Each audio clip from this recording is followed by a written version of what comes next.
अंतरिक्ष में 286 दिन और फिर धरती पर लौटने की सांस रोक देने वाली कहानी। क्या आप सोच सकते हैं कि 286 दिन यानी 9 महीने तक अंतरिक्ष में रहने के बाद गुरुत्वाकर्षण को दोबारा महसूस करना कैसा लगेगा, या फिर एक अंतरिक्ष यान में बैठकर हजारों किलोमीटर प्रति घंटे की स्पीड से धरती की ओर लौटना कितना खतरनाक होगा। नासा की जानी मानी अंतरिक्ष यात्री सुनीता विलियम्स और उनके साथी बुच विल्मोर ने ये सब अनुभव किया। 286 दिनों तक ISS यानी अंतरराष्ट्रीय अंतरिक्ष स्टेशन में रहने के बाद वे आखिरकार सुरक्षित धरती पर लौट आए। लेकिन यह वापसी आसान नहीं थी। इस मिशन के पीछे रोमांच, संघर्ष, वैज्ञानिक प्रयोगों और असाधारण हिम्मत की कहानी छिपी हुई है।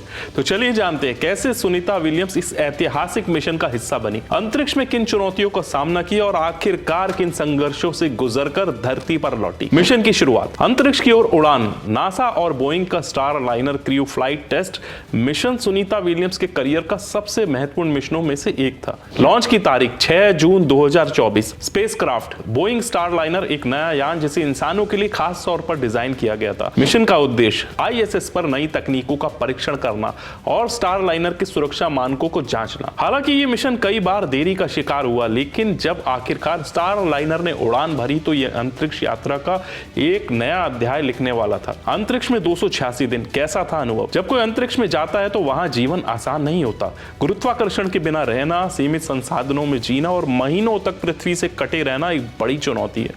माइक्रोग्रेविटी में 286 दिनों हर रोज 16 सूर्योदय और 16 सूर्यास्त देखे, बिना गुरुत्वाकर्षण के सोने और खाने की आदत डाली। शारीरिक फिटनेस के लिए दिन में 2 घंटे एक्सरसाइज जरूरी थी।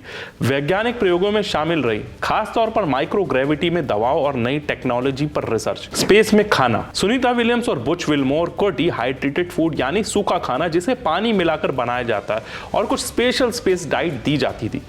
अलगी से बने न्यूट्रिशन फूड, डिब्बाबंद फल और dry fruits, special space coffee.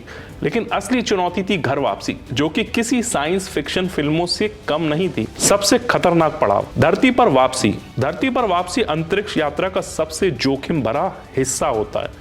जब कोई अंतरिक्ष यान धरती के वायुमंडल में प्रवेश करता है तो उसकी स्पीड 28,000 किलोमीटर प्रति घंटे तक होती है।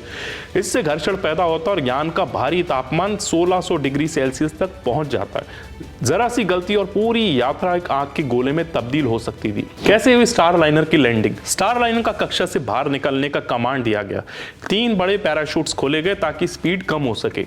लैंडिंग से पहले एयर बैग्स एक्टिवेट हुए ताकि झटका ना लगे।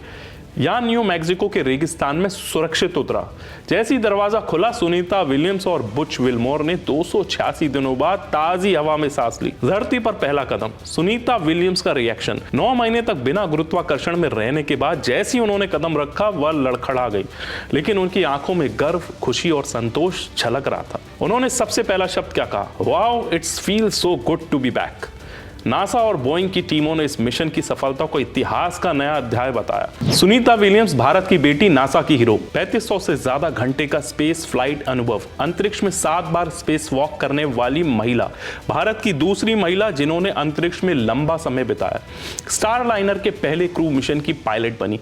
उन्होंने न सिर्फ विज्ञान में योगदान दिया बल्कि हजारों भारतीय लड़कियों के लिए प्रेरणा बनकर यह दिखाया कि कोई भी सपना बड़ा नहीं होता। अब आगे क्या? नासा और बोइंग अब स्टार लाइनर को नियमित रूप से अंतरिक्ष यात्राओं के लिए इस्तेमाल करने की योजना बना रहे हैं। इसका मतलब है कि जल्द ही हम और भी भारतीय अंतरिक्ष यात्रियों को इस यान में देख सकते हैं। तो दोस्तों, ये थी सुनीता विलियम्स की अंतरिक्ष से धरती तक की प्रेरणादायक कहानी। एक ऐसी कहानी जो हमें सपने देखने और उन्हें पूरा करने की हिम्मत देती है। अगर आपको ये कहानी रोमांचक लगी तो इसे शेयर करें और कमेंट में बताएं क्या भारत को अपना नया अंतरिक्ष मिशन लॉन्च करना चाहिए। जय हिंद।